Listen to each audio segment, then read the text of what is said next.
খাবারের তালিকায় শুটকি দিয়ে যে কোনো রেসিপি আমাদের সবারই অনেক পছন্দের। আসসালামু আলাইকুম, কেমন আছেন সবাই? সবাইকে স্বাগতম। আজকে আমি শুটকি দিয়ে বেগুন আর আলু দিয়ে ভীষণ মজার একটা রেসিপি করব।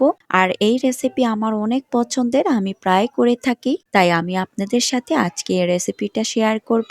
ইনশাআল্লাহ আশা করি আপনাদের কাছে আমার আজকের এই রেসিপিটা ভালো লাগবে। তো চলুন মূল রেসিপিতে।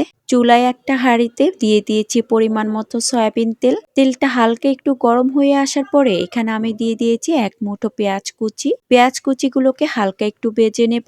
এখানে আমি দিয়ে দিয়েছি 1 টেবিল চামচ রসুন বাটা। রসুন বাটাটাকেও হালকা একটু ভেজে নেব। হালকা একটু ভেজে নেওয়ার পরে এখানে আমি দিয়ে দিয়েছি স্বাদ মতো লবণ। এরপর দিয়েছি শুটকি। শুটকিগুলোকে আমি ভালো করে পরিষ্কার পানি দিয়ে ধুয়ে পরিষ্কার করে নিয়েছি। আর এখানে আমি বাঁশপাতার শুটকি নিয়েছি 3 থেকে 4টা। আর বাঁশপাতার শুটকি 2 রকমের পাওয়া যায়, একটা ভেজা শুটকি আর একটা শুকনা শুটকি। তো এখানে আমি ভেজা শুটকিটাই নিয়েছি। এরপর শুটকিগুলো পেঁয়াজের সাথে হালকা একটু ভেজে নেব। আর এইভাবে পেঁয়াজের সাথে শুটকিগুলো ভেজে নিলে শুটকির যে একটা গন্ধ, ওই গন্ধটা আর থাকে না। এরপর আমি এখানে দিয়ে দিয়েছি আধা চা চামচ হলুদের গুঁড়া, 1 চামচ উঁচু করে ভরে মরিচের গুঁড়া। আর শুটকির তরকারিতে মরিচের পরিমাণটা একটু বেশিই লাগে। এরপর মশলাটাকে হালকা একটু ভেজে নেব।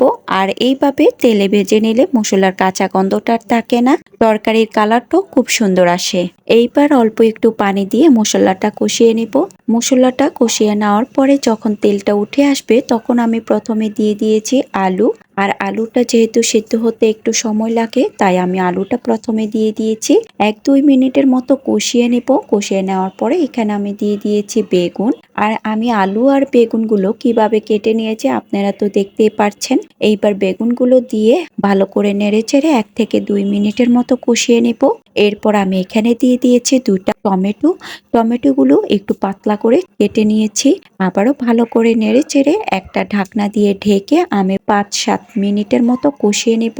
এই পর্যায়ে চুলার আগুনটা মিডিয়াম আঁচে রাখতে হবে। কিছুক্ষণ কষানোর পরে এখানে আমি দিয়ে দিয়েছি আধা কাপের মতো পানি। আর এই শুটকি তরকারিতে বেশি পানি দেব না, একটু শুকনো শুকনো রাখবো, তাই আমি এখানে আধা কাপ পানি দিয়েছি।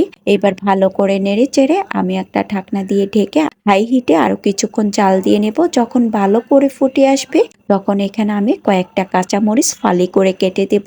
আবারও ভালো করে নেড়েচেড়ে একটা ঢাকনা দিয়ে ঢেকে আরো 5 মিনিটের মতো মিডিয়াম আঁচে এই শুটকি তরকারিটা রান্না করে নেব। এই তো হয়ে গিয়েছে খুব সহজেই ভীষণ মজার শুটকি তরকারিটা। বেগুন দিয়ে এই শুটকির তরকারিটা হলে মাছ মাংস হার মানাবে, এতটাই মজার হয়। তো আজকের আমার বাঁশপাতা শুটকি আর বেগুন আর আলু দিয়ে ভীষণ মজার শুটকি তরকারির এই রেসিপিটা আপনাদের কাছে কেমন লেগেছে কমেন্টস করে জানাবেন। ভালো লাগলে অবশ্যই বাসায় ট্রাই করে দেখবেন।